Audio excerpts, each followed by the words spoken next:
Hey everybody, welcome to Speaker Insight, where we help speakers, authors and coaches to build a business on your terms. I'm Helena. I'm Kelly. And as we always start every single one of these trainings. This is over a year now. It is over a year. This is a 53rd training. Hey Joe, nice to see you as usual. Welcome to lunch with Helena and Kelly. So we're going to kick off with the buzz in our business. So Joe, what is the buzz in your business? And we will tell you what some of the things are that are going on for us that are exciting and delighting us. The first thing is we're nearly at 3,000 members, which is really exciting inside the Connection Hub. 75 to go. Which is really quite amazing. So I'm sure Kelly's going to put Kelly's driving the tech at the moment. All the comments as we speak. So what that means for us is that, or rather for you, is that there are 3,000 people ready and willing to sort of talk to you about being a speaker, author or a coach, or helping out speakers, authors and coaches with all the things in the background that actually go on. So the websites, exactly. The copywriting, the graphic design, VAs, all everything. of that. So it really is a place where you can hone your craft as a speaker, author or coach. So do come in and play, because the conversations that go on in there are massive. And the connections that are made. And the opportunities that are available, which is really quite nice. So anyway, enough about the Connection Hub for now. But what we will say is this, is if you've got anybody that it sounds like that would be a good place for them to hang out, do invite them in. We would love to kind of be able to share all the goodness with more people. We always give our milestone members a little gift. So that 3,000 person member could be a friend or a colleague of yours. So get inviting. That's it. No sharing. Well, maybe. Who knows? Depends what it is, right? Joe's buzzing her businesses. She's adding more meat to her lovely new framework that she designed at the retreat. I love it. I love it. I love it. I did see the updated version, collaborated by your beautiful husband. I did see a little bit of that. And But Amy's saying hi from across the pond. Hope you're hey, having your Amy. Good morning. morning coffee with Amy. Morning. Amy, we decided you needed to hold a watch party with all of your people. That's what we've decided. Bring some friends to coffee. Now, Alison. the other thing is that in terms of buzz in our business, and for those of you who are watching this on the replay, do us a hashtag replay, because we really do like to see when this gets watched. There's nothing nicer than watching seeing somebody watch something that we did in week 44 or 32. Steve just said in the Connection Hub this morning, he said that last Sunday he sat down with all of our replays. Nice. And literally just sat through the whole of Sunday going through all of our replays. Nice. Hashtag replay. And the reason for that is that we actually do a whole bunch of trainings that really do support you and sustain you in some way. And sometimes the one that we did live that week isn't the one that you need in your business this week. So do look through the directory when you're in the Connection Hub, because it's really useful. Sarah's birthday. And she has Happy birthday lots to of you. hummingbird cakes. Well, come on over, Sarah. Hello. Happy birthday. Happy birthday to you. Happy birthday to you. Happy birthday, dear Sarah. Happy birthday to you. We expect hummingbird cakes now. Red velvet. Right. Oh no, I'm vegan now. You are. So surely they do vegan cakes at Hummingbird. Anyway, surely. let's get on with it. Okay, fine. So the other buzz in our business is we've actually been quite busy starting to remember our word of the year really is impact. So, sorry, I need to do impact like that for her, because I didn't know that was a thing. Trying to do the fist yes, careful of the laptop, dear. Okay, so the two things that we've actually done, some of you may have caught us in Andrew Eggleton's group this morning. We actually have already done a Facebook Live, which is possibly why we're a little bit freaked out, which is amazing. But we did a beautiful piece on the avatar in there, and we will share it in. We've shared it in the hub already. So, but the other thing is that we will also share a link to Tony Wynyard's podcast, Exceeding Expectations, where we did a really good sort of 45-minute, 60-minute chunk with him on how you do that, and that was great. So it's well worth a listen in, even if I say so myself. Is that rude? It's all about flavour and chocolate. Okay, There's cool. lots of value is what I would say. Yeah, There was lots of value. There you go. Josepha's buzzing her business. She's a fairly respectable global speaking schedule starting on the 23rd of this month in Mexico, and then another 12 overseas trips between now and December. She'd like to think that she has some impact and her various countries. We know that you do. We know that you do. You absolutely do. And you manage your schedule beautifully. So I know you'll put some balance in there as well. So good for you. Yes. The final thing I want to just sort of say around Buzzing Our Business, if you love a little bit of the online stuff, then for some of you who haven't yet signed up to our Connect and Create Day on the 13th of March, if you want to actually meet us in person, see us live, have some one-to-one coaching, meet some of the fellow Hub members, have some connections and get stuff done, that's the day, and you can sign up via the link that Kelly has Only a few spots left. which is good. Daisy's building her website, which comes out with a new email address, everyone. So anyone that's signed up to Daisy's styling stuff, expect a new email address and a new brand. Fantastic. That sounds really good. I will be looking out for that. I'm glad. No wonder you've been a bit quiet recently. Yeah. We like a little bit of that. So let's talk about today. Are you building a business you can't escape? So here's the thing. All of us are working in passion-based businesses. You know, we are using what we know, the message making that we do, and we have a choice when we set up something like that because we're following our hearts and we're putting ourselves at the heart of it. But you actually do have a choice around how much do you want to be in that business? How tied to it do you want to be? And for how long? Because actually, you know, do you want this to be a business that's all about you and that actually centers around you and that grows with you as you do that, because then you will be tied to it? Or do you want it to be a business that actually kind of sets up a legacy that allows you to leave it for a while? We'd love to know, so pop it in the comments. What are you doing? Or is this a whole new thing to you that you hadn't even thought about? For a lot of people, they just go into the business and go, this is what I want to do and this is what I'm passionate about, and they don't necessarily think about the future. So that's partly what we're doing in this particular training, is just to kind of highlight some of those impacts and showing you how other people have done it. So think about what might suit you. Is it to build your business around you so that you can actually kind of really be in it for the rest of your life and actually kind of build a platform that allows you to share what you know in a way that wisdom allows itself to kind of come out? It's like when you can never see yourself not working. Exactly. Like, that's the type of business you want to be in, right till, you know, sort of Louise Hay stage. Yes. I mean, she was ancient, right? Yeah, that's but right. she was still active all the way through, so that might be something you want to do. Yeah.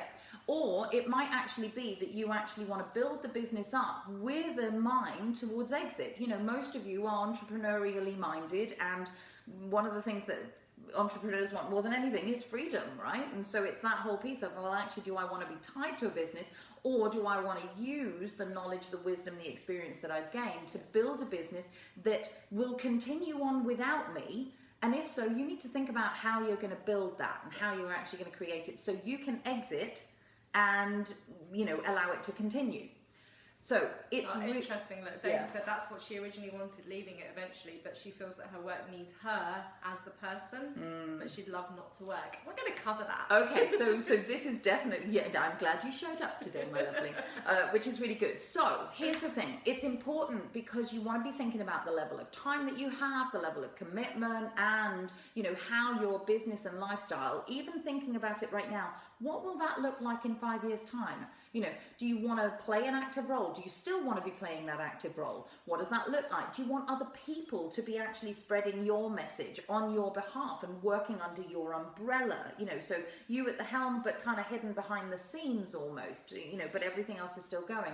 Or it might actually be that, you know, you're simply building that legacy and you're in the background producing things or even helping other people be amazing at the message that you've got. So there's a whole bunch of choices, big picture for you there. So what Kelly's going to do now is kind of really go through some of the details and some of the people that have done this in different ways so that you can take some inspiration from that. And it looks like we're at the right time for lots of people. Antonia is saying it's exactly this. She realised, as have put myself in, which why I'm in the middle of doing a switch at the moment. So I'd love to hear what you're switching to and from, Antonia, because you might be talking about some of the things we're going to cover. So, and are you coming to the Connect and Create Day, Mrs? You definitely are someone that should be coming. So come along. You just got your ass whipped. Yeah, I know, publicly. Okay, so one of the things we see people in this situation, and they're like, oh yeah, I see myself. How can, because we talk all the time about you are the heart of your business, right? So in our framework, you are at the centre. That's why we teach you differently. It's not just all about tactics and strategies.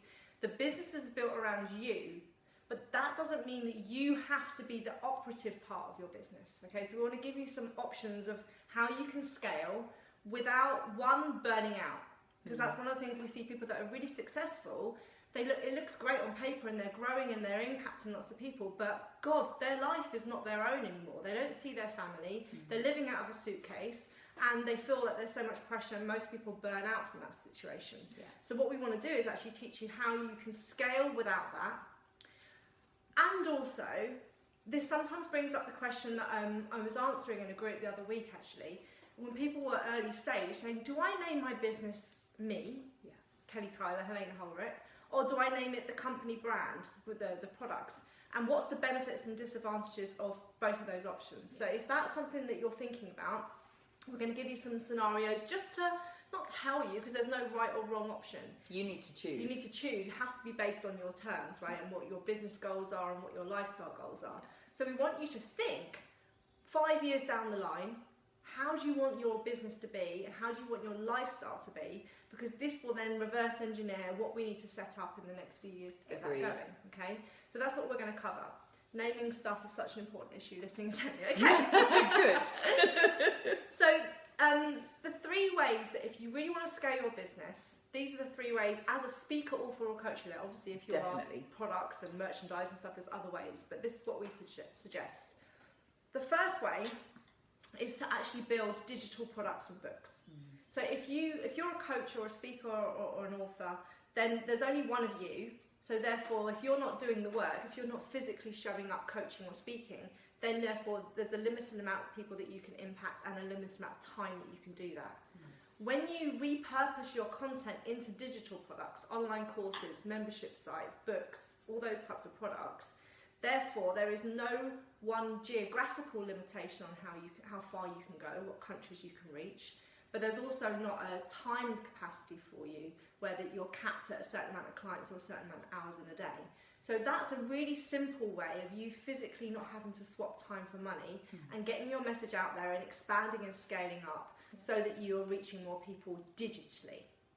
The second way, and we talk about this quite a lot, is creating your own IP, which is intellectual properties.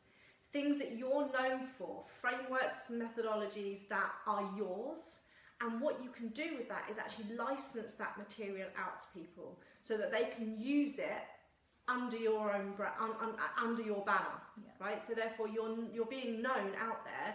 Your IP is being transmuted across the globe, but not by you. Okay, but other people who are spreading your word, the ambassadors that are out there for you, saying, I do this, but I use this person's methodology while I'm doing this. And so that's a great way of scaling. And it's a really credible model. And if you think about it, you've probably at some point in your life been trained by someone who is an XYZ, trainer of some kind, who is licensed to use that model. And then the third thing is actually thinking about franchising or accredited training, the way that you do your business. So it's mainly more about your systems, your process, your business model. You actually then license that out so that you have people actually doing exact mini yous, doing the same as you under your umbrella, under your brand name. Okay, so therefore as a speaker, author or coach, these are the 3 main ways: creating digital products, creating intellectual property for people to use, and creating accredited training or franchise programs so people can actually take you and become mini yous. But not under your name, more under a brand name, as Kelly just put. However, there are going to be some places, so that Lee Stafford, for example, the hairdresser, actually he's done it under his name. So we're talking mainly as speaker, authors and coaches, where it's quite hard to have some of the extra bits when it's under a personal name rather than a brand name. So let's give you some examples to qualify this a little bit. Particularly because if you see Daisy's comment around her wardrobe workshop. No, I didn't see that. Okay, so she's actually decided that actually wardrobe workshop, there was no point in taking herself out of the equation, so she's now actually going fully all out under Daisy. Oh, okay. So let me so the first thing, let's take some examples of people that have done the digital products. And I would say the digital product route is quite good for you if you actually still want your hand in the game. So you still want to be quite an active member of your brand. Therefore, you're going to be up there doing speaking gigs and being that front person ambassador, but you want to reach more people. So if we look at, very well-known examples here, so we've got the Tony Robbins, right? So Tony Robbins has branded his company under his personal name. So that's great because his goal was to always be in the limelight. He wanted to always be that person, and Unleash the Power within UPW doesn't work without Tony, right? He's got his trainers that come in on the last couple of days to do the health side of things, but nobody really wants to go to a UPW event if Tony isn't running it. So he's got that understanding that he needs to rock up to do the main beginning part of the work, but you can still do Date with Destiny with his other trainers and he's not there, and he's got a host of books and online digital products. Wealth of products. So therefore he's making this impact globally without being there. Yeah. But if Tony Robbins wasn't in the equation, his brand wouldn't be as strong. So that's why his brand is under his name. Yeah. You've also got Marie Forleo, right? So she's amazing. She's also really well known in her space, especially for the attraction for the female entrepreneur side of things.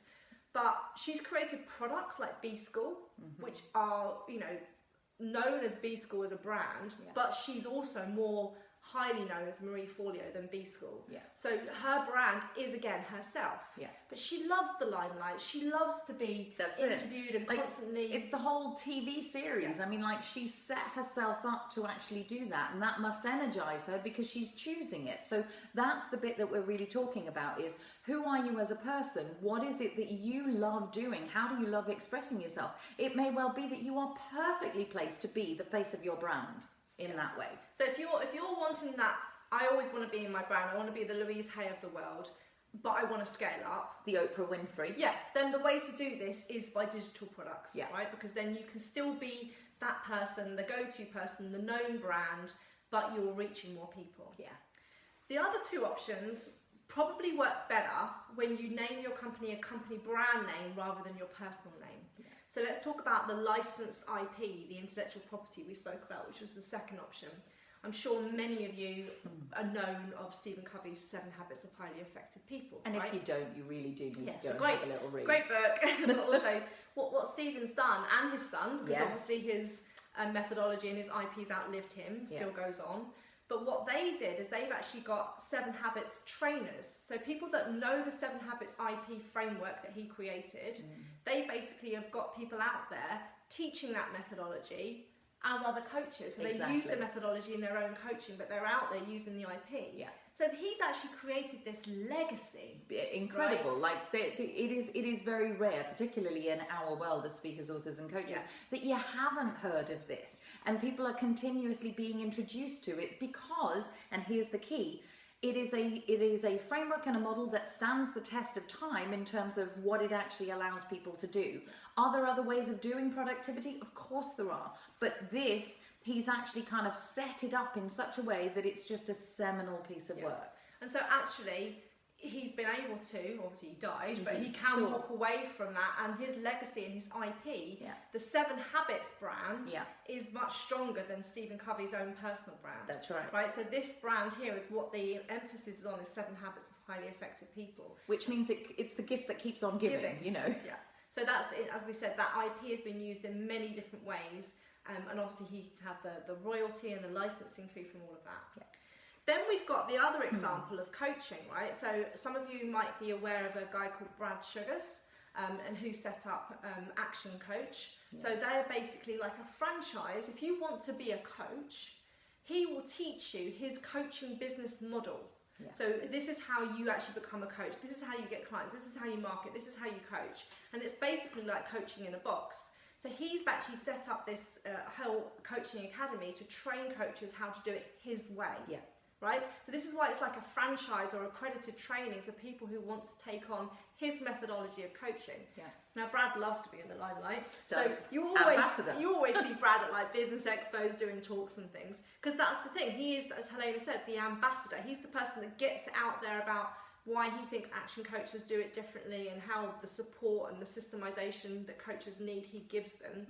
But they pay for that franchise licensing aspect to get all the materials, to get all the marketing, to get the support, so that they can actually run the business their way.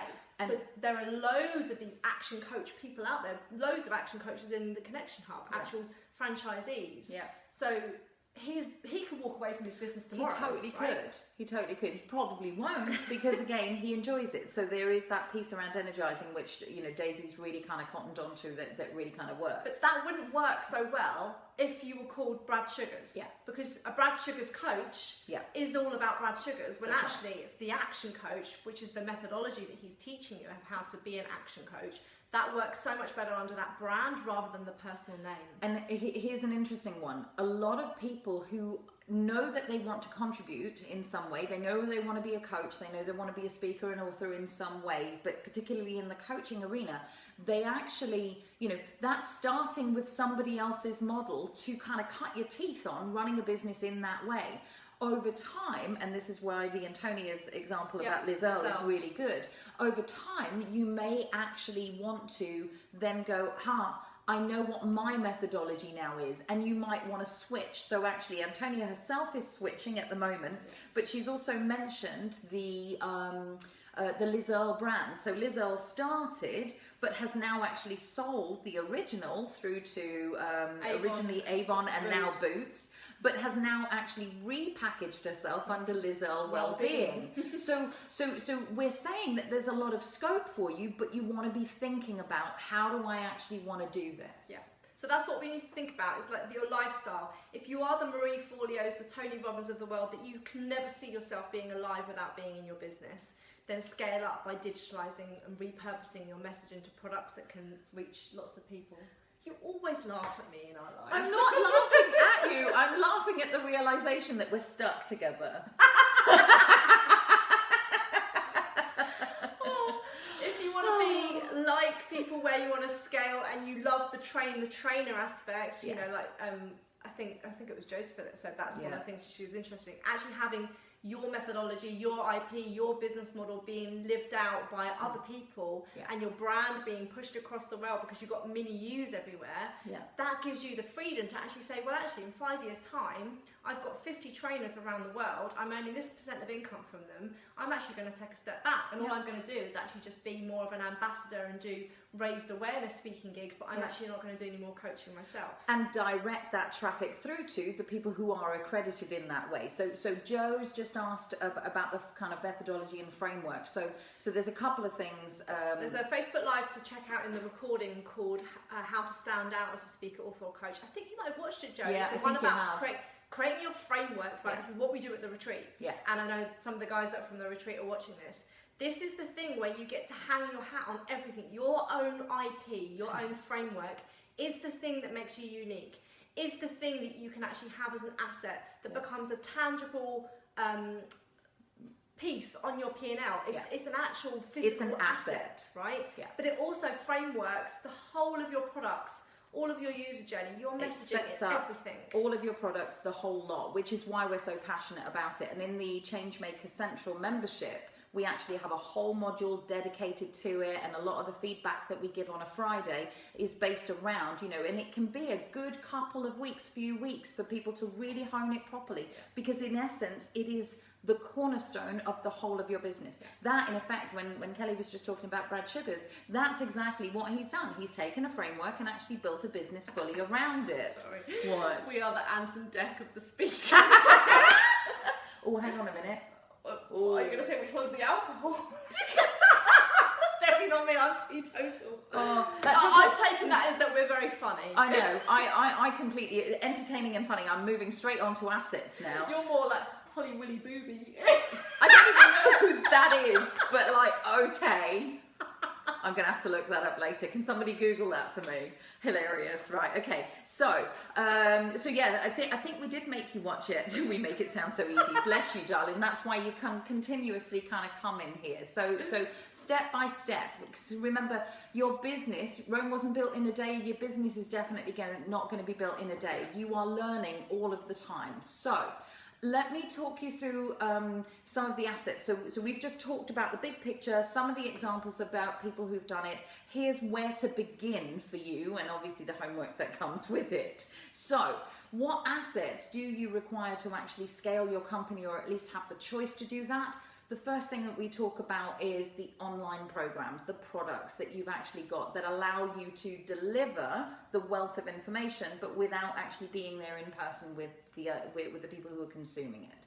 The second thing, Kelly's just talked about it, and we could go on for ages and ages, is that IP and the frameworks. That is an actual physical asset that kind of sits on your profit and loss balance sheet. So that, as your reputation grows, as the impact of that IP grows, it begins to get a financial value, which if you were looking to sell, absolutely becomes a very attractive proposition for somebody else. And I'd recommend you go back to watch the recording that we did about trademarks and IP, because then you'll learn about, you know, registered and TMs and what and the frameworks is the thing to TM. Exactly. Now, the other thing you can do around asset building are, obviously, some of you are prolific book writers. Tom Evans is in here, is like writing one a year, so he's on book number 17 since he made that decision. So, you know, for some of you, it's actually leaving that legacy behind in the books that you actually have and building a little empire all around that sort of. So for those of you who are more written word oriented,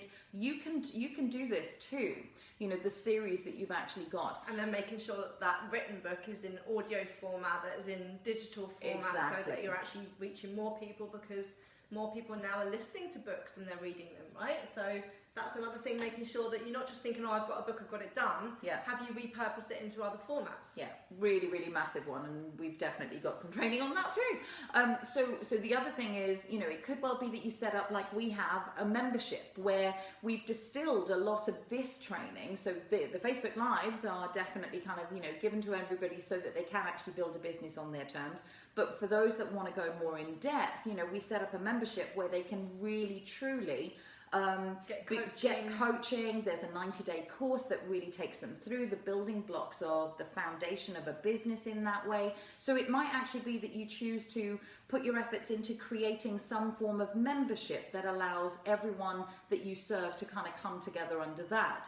It could well be that you have an app that actually really uses your IP, your methodology, but that gets it out into the world in that way. The other option for that is, you know, for some of you, it's actually about the workbooks, the training manuals, the accredited programs that you can actually create that help your business to grow in a really solid way.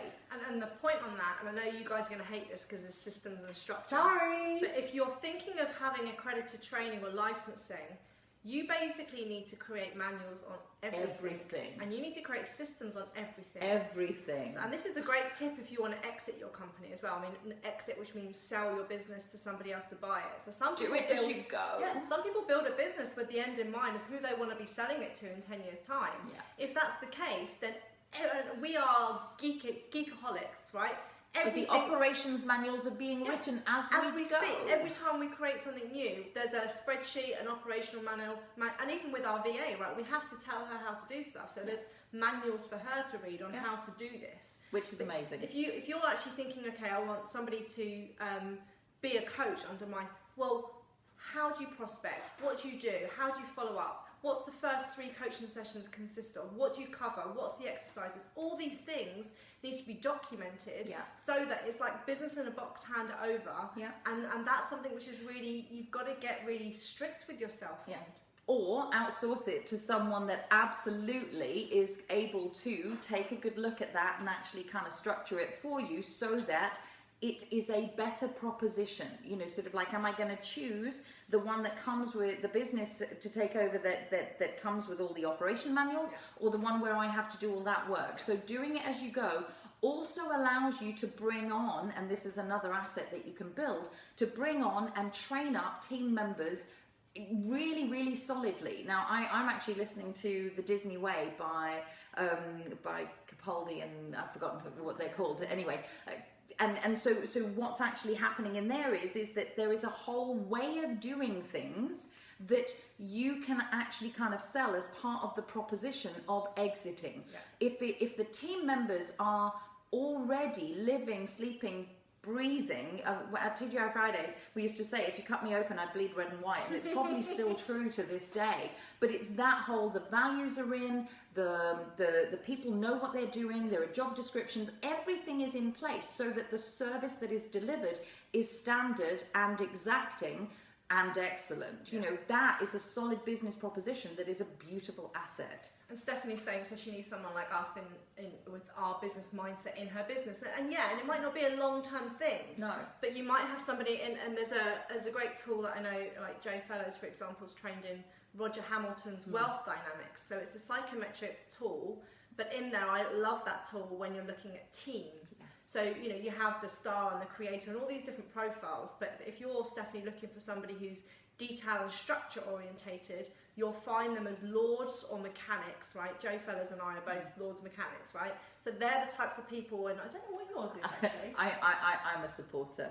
What's your secondary? Do you know? So I'm a supporter star. Oh, okay. So that's so what we work so well, right? you know, that is it. We are literally you know, we are opposites of each other. But what that means is that actually I'm the relationship builder, you know, as a lead. You know, we can both do both because of the experiences that we've had. But what that means is, as team members, there are certain tasks that Kelly does better than I do, and there are certain tasks that are allocated to me because I do those. Yeah. Part of the whole setting up of a business that you can exit and or run beautifully so that you can be at the heart of it without the headache is exactly that, knowing what's needed to deliver the perfect service for everybody. So what we're inviting you to do here really is to say, build your business for the future. So are you creating the products that will help you actually kind of help you and or your company grow and live without you, or have you at the heart of it because that's what you actually want to create?